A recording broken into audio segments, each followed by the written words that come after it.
What's up, Cinephiles? For today's discussion, we are going to review a recently wrapped Apple TV Plus series. It's called Defending Jacob. It's created and co-written for TV by Mark Bomback, and it's based on the best-selling novel by William Landay. This series stars Chris Evans, Michelle Dockery, and Jaeden Martell as the Barber family who undergoes on a lot of turmoil after their son Jacob has been accused of murdering his classmate Ben. All episodes are available now for streaming in the Apple TV Plus. I know it's not a popular streaming app here in our country yet, but I do encourage to check it out because they have a 7-day free trial.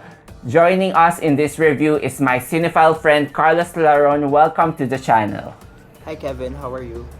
I'm doing great. So what are we going to do is do a non-spoiler review and then give our ratings, then do a spoiler review. Why don't you first start off, Carlos, with your non-spoiler overall thoughts of this show? I think this is one of the best 2020 shows so far. We see Chris Evans in a very unfamiliar role. Jaeden Martell, they work together in Knives Out, and I'm happy to see them really flourish in their roles. Michelle Dockery as well. From her previous Downton Abbey and all of her projects, I saw her in a different light. Overall, my thoughts on the show, one of the best this year so far, and it will make you think about family and how far will your parents go, what measures they're desperate to go to in order to protect their kid. It's a must-see, I will say. What you said about this show having strong performances, I really agree on you. This is a very character-centric. I like that how this show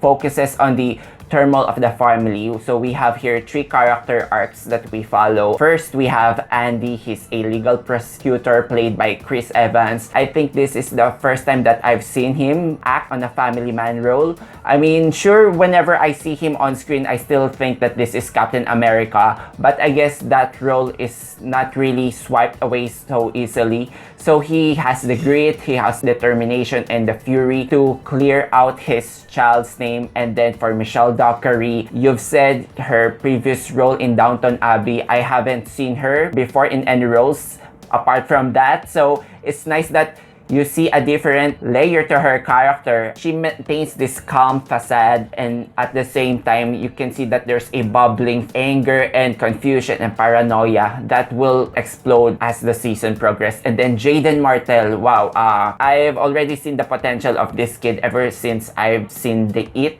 He sells this idea that he could be a creepy teenager. One can think that he's actually innocent, and on the other hand, once you get to peel the behavior, his history, you are led to believe that he maybe really did those things. The show keeps you guessing on whether he did it or not. For the mystery, the way they unfolded, like the play-by-play of the events, I believe it's done in a slow pace. We're given 8 episodes to work with, right?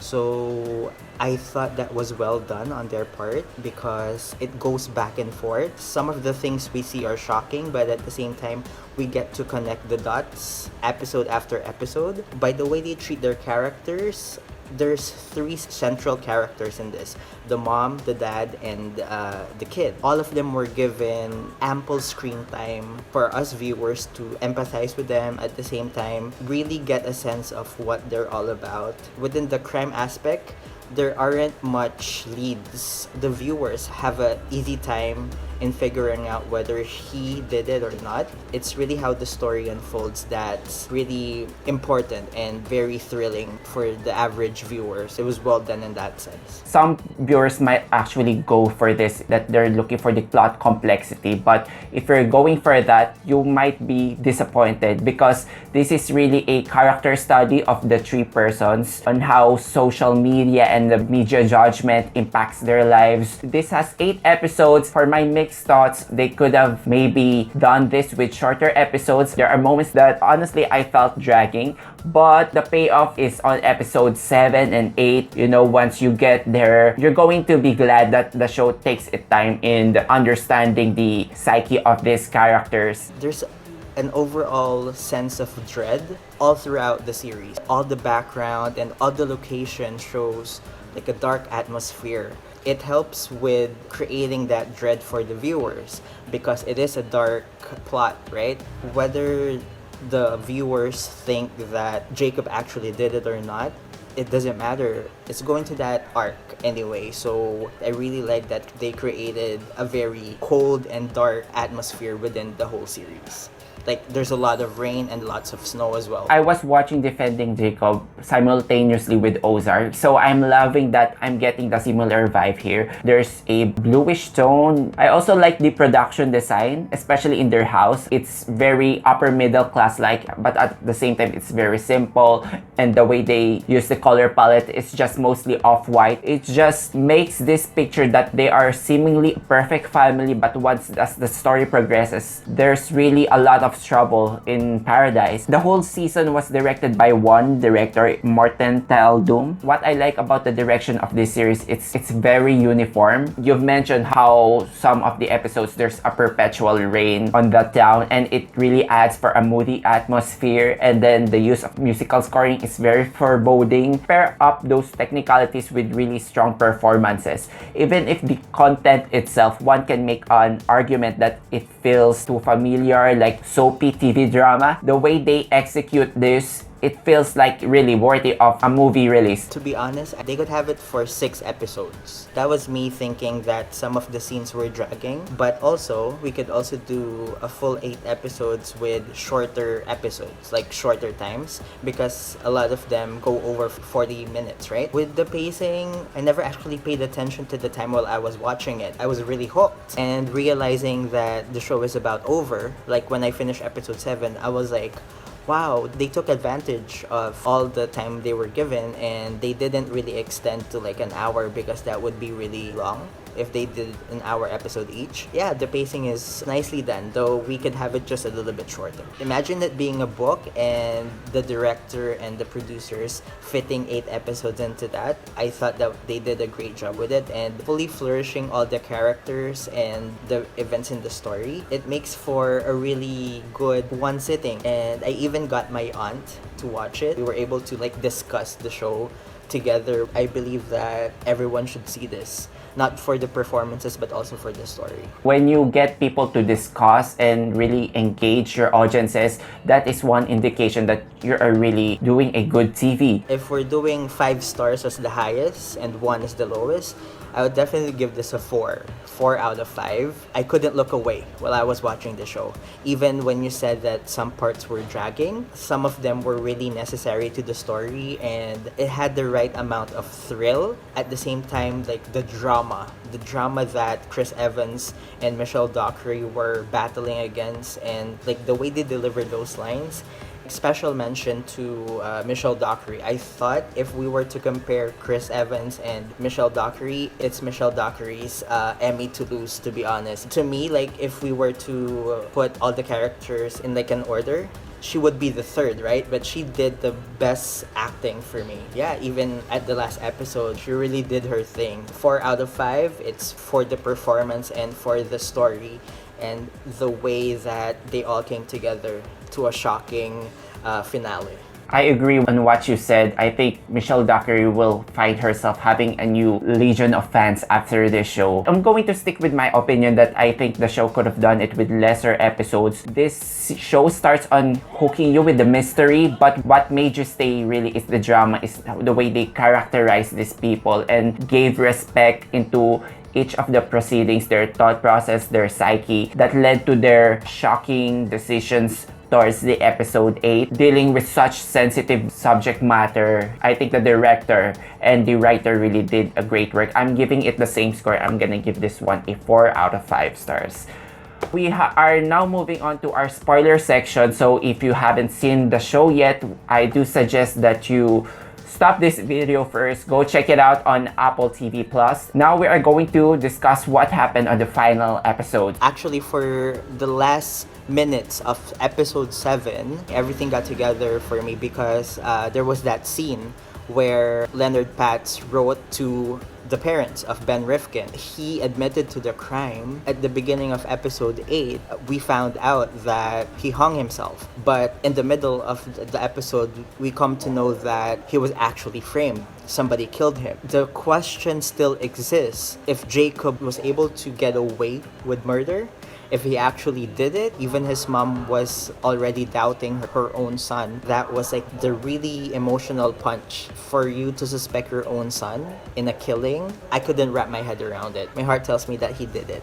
That he actually did it. I've read the plot summary of the book here in Wikipedia. Okay. The show has been faithful, and then they made minor tweaks towards the end. Laurie intentionally tried to kill her son She did. in the show. Oh my god. Yeah. Can we just first discuss that? Right, yeah. How did you feel about the build-up? Does that feel earned? Her arc in the story is she's second-guessing herself. Have I raised a psychopath? Is this all my fault? What do you think about it? That to me was very shocking. I didn't expect the story to go in that direction, to be honest.